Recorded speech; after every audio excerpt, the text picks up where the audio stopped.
How's it going? Welcome to my video. Alright guys, just want to give you guys a, a, a fix on an issue that I had a couple days ago on my car. Alright, so basically it's like this. I used the car pretty much all day. There was no issues with it. Haven't had any issues with the car for a long while. For a long while means maybe like 6-7 months. Didn't do anything with it. It was running fine. No problems whatsoever. Was using it the whole entire day. It was kind of hot out, but not like the hottest day of the year, but it was pretty hot and humid out. So basically I used the car the whole entire day. Drove around, got stuff, ate, shopping, etc., the usual works. So basically, the last thing I did today was I went to Petco to get a couple of hamsters. Parked my car, went in, looked at a bunch of stuff, fishes and stuff like that. Spent about an hour there. Got 2 hamsters, came out, got into the car, and then tried starting it, and it would crank, but it wouldn't start. Tried a couple of times, it would crank, it wouldn't start, crank, it wouldn't start. So I'm like, all right, at that point, got a little bit worried. Got 2 hamsters out. It's like 95 degrees, very, very sunny, very, very hot, very, very warm, and I was like, all right, let me try a couple of things. I'm gonna press the gas pedal a couple of times, and then try to crank it. Maybe it was some glitch or something like that. Nope, didn't work. And then I was like, okay, maybe it's the shifter. I'm gonna shift it up and down. Shift it up and down. See, maybe it didn't like catch the park or whatever. Shift it, kept on bumping it up. Try to start. Nope, didn't work. So at that point I was like, let me just try to put it in neutral or whatever, and nope, didn't work. All right, so all the normal options that you would think you would do, I tried, and none of those things actually got the car to start. And so basically what I did afterwards is, I got 2 hamsters in my car. It's a hot day. I have no AC, so I'm gonna see if I could try to do something, quick fixes. Turn the lights on, and went out and try to see, checked out the beam, see if it was bright or not. Maybe it's a battery issue. Maybe it's something I could fix real fast. And the beams were pretty bright, so I couldn't figure out whether it was the beams or not, whether it was the battery or not. So I went back into my car. I'm like, I got 2 hamsters, and let me just, at that point, I brought the hamsters back into Petco, told them about the situation, had them kept it for me. So they kept it for me, so that I could resolve this issue, and then So anyway, I was like, maybe it's the battery. Maybe it's the battery, because like I said, about 6 months ago I had a bit of a battery issue. Car had issues starting. It was a slow crank, but unlike this one, it was like very strong crank. I'm having like strong, like this issue was like very, very strong cranks. The cranks are very, very strong. I could hear the starter motor running. It was very, very, very strong. So obviously, if you guys don't know anything about cars, obviously it's not the starter, because if you could hear a crank, it's the starter that's working. Obviously, it's not the starter. So anyway, I was like, all right, let me check out the battery, right? So I got to the battery, I popped it out, and popped off. I checked out the battery and make sure the terminals were clean. Now I forgot. I don't think I actually cleaned the terminals when I changed out the battery 6 months ago. So I was like, all right, so the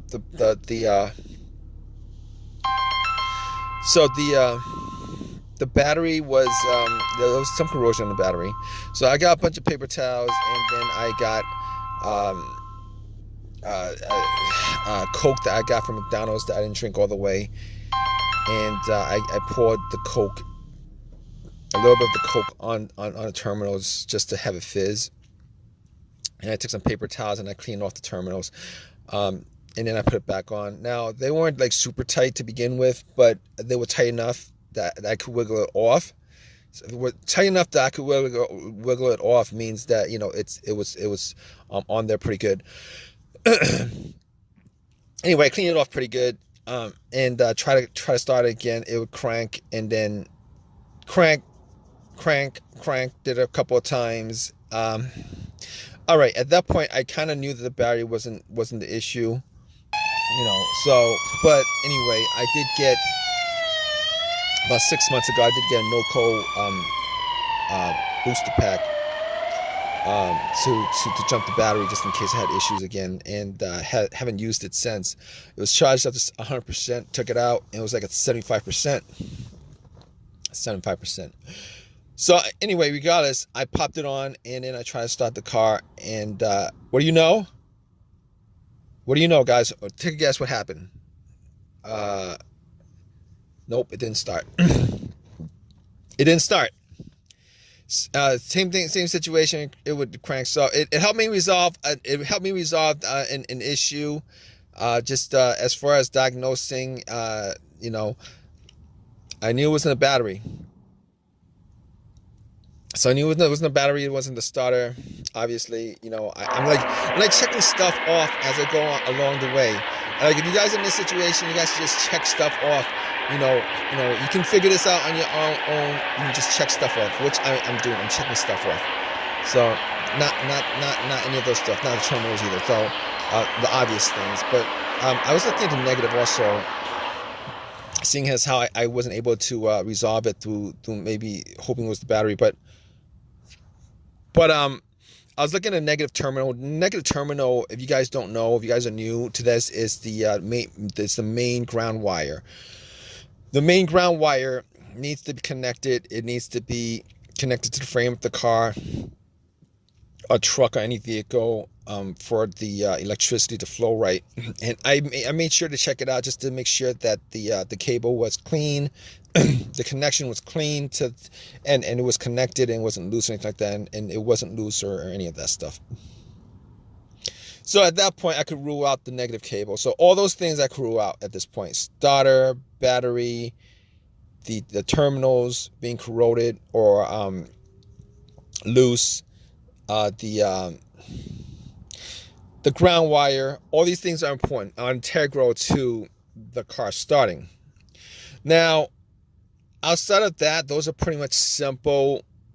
You know, you could clearly figure out whether any of those are the issue. But then, you know, after that, I was going through the whole range of stuff that could be causing this issue that you might not be able to test it if you didn't have special equipment, which is like stuff that could cause a crank no start. Could be a bunch of things. So I'm gonna just roll off a bunch of things to you that was going through my head at the moment. All right, it could be mass airflow sensor, throttle position sensor, the camshaft position sensor, the crankshaft position sensor, a bunch of stuff that has sensors to it, issues with the ECM, etc., etc. Okay,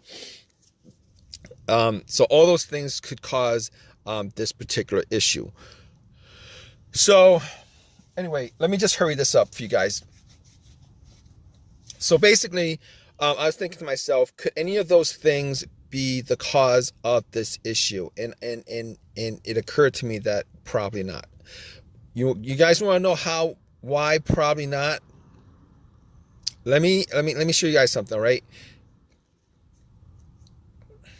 The check engine light, all right? Every single one of those have a sensor. And if any of those issues was the cause of my car's issue, it would cause the check engine light to come on.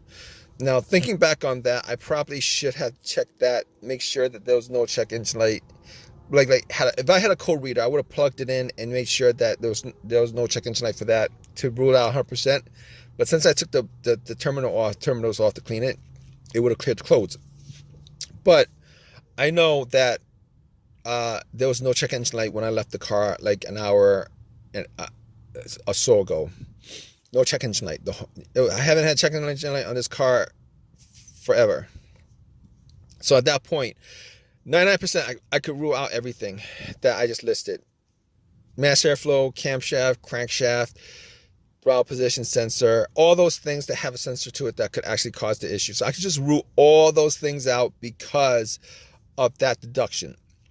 But I couldn't rule out that the computer was having issues. So just to figure that out, I had an OBD2 that somebody suggested I get. I got one from Amazon, and I'll probably post the links below. But I got one from Amazon, and anyway, I plugged it in, and I plugged it in not because I was thinking that maybe one of those sensors caused it. I was plugging it in just to make sure that the computer wasn't the issue, because sometimes if the car's ECM or ECU, or if the car's computer has issues with connecting to the car, it will cause a crank start issue. So I plugged it in, made sure that it scanned all the way. Now, if it scanned all the way through, gave me a reading, I know that the computer's connected, it's okay. If it didn't scan all the way through, it scanned halfway, then I knew that there was some issues with the car's computer. So I plugged it in, it scanned all the way through, read everything out, gave me a reading, everything. So at that point, I knew that I knew that the computer was fine. All right. So just to cut this short, I'm gonna move on to the next thing that could be causing it.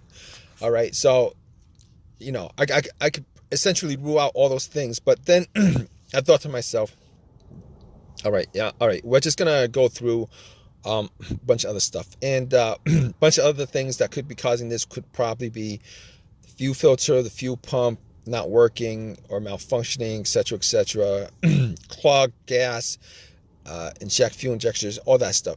So I was thinking to myself, okay, normally I would do a fuel pump test where I would try to listen to the fuel pump whizzing, working, priming, etc. Normally, if I had two people with me, one standing right next to the gas cap and putting the ear to the gas cap, and then me just turning the car to the on position. Normally, you turn it to the on position, you could hear, if you were close enough to the fuel pump, you could hear the fuel pump priming, which is like a motorized whizzing sound where it just, a little fuel pump just priming the lines, the fuel to the engine. And now, so basically, it was me and technically the two hamsters, but it was just me. So I got back in my car. I turned off everything, the blow motor, the radio, and all that stuff. It was very hot. It was very, very hot that day. Very, very, very hot. Very, very, very hot. Anyway, got back in my car, rolled up all the windows, and then I turned it to on position a couple of times. Sat in my car, and in the heat, tried to listen to the sound, see if I could hear anything, like see if I could hear a whizzing sound, like zzz, or zzz, like a kind of buzzing sound.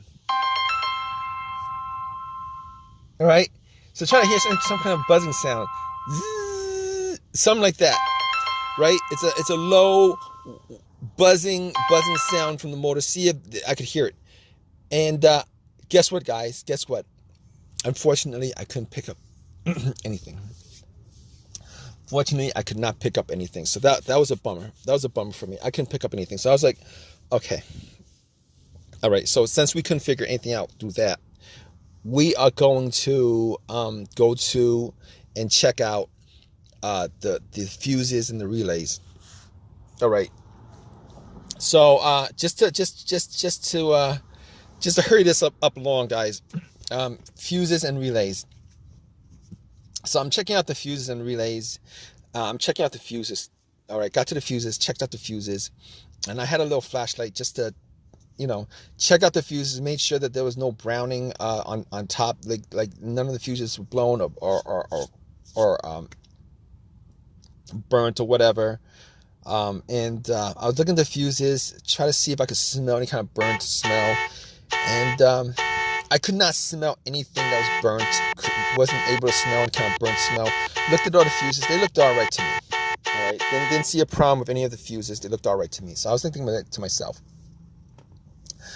all right. Did not have a fuse tester with me.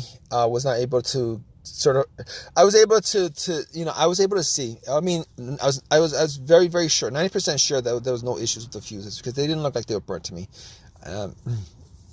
through eyesight. So anyway, I moved to the relays and looked at the relays, looked at all the relays. Well, I didn't look at the relays, but I focused specifically on the fuel pump relay. I was like, there's a chance it could be the fuel pump relay that went bad. And now normally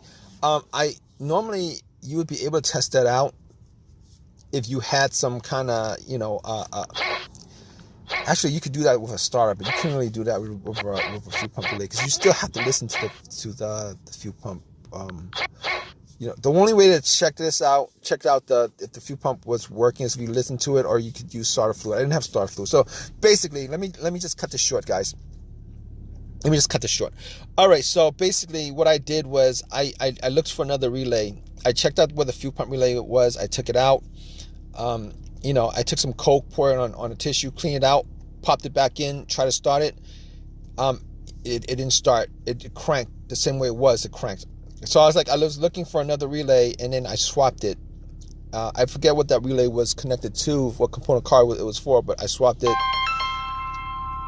And then I got back into my car, and I was like, "Oh man, if this doesn't work, I'm gonna get my car towed." And I was thinking that I didn't think it was gonna work, but guess what? I turned it on, and what do you guys think happened, guys? What do you guys think happened? I turned it on, and went like, bam, guys, it worked. It cranked up, and it started, and it ran. It started and it ran, guys. So at that point, I knew if this happened to you guys, where you guys swap up the relay and it started, 100% that the relay was the issue. Anyway, the relay was the issue. So I drove my car, got the two hamsters back, turned the AC on. Hot day, sweating like crazy. My t-shirt was drenched in sweat, muggy, and happy ending, guys. It was a very, very, it was a great ending because I went to AutoZone, definitely got another relay for like $15, popped it back in. I literally drove there with it swapped out, and then obviously I took the bad relay from whatever component that was, put the good relay in the fuel pump, and swapped that other relay out, and has been working ever since. It's been working ever since. So I hope this story wasn't too long. Just to cut it short for you guys. Again, I'm sure you guys want to get back to diagnosing your car after watching this video, and hopefully this has helped you guys out as far as figuring what the issue is with your vehicle. But in any case, there's a comment section. Please leave a comment in the comment section. Please give me a thumbs up. Please subscribe. All that good stuff, guys. I hope you guys have a fix as easy as the one that I had on mine, guys. All right, take care.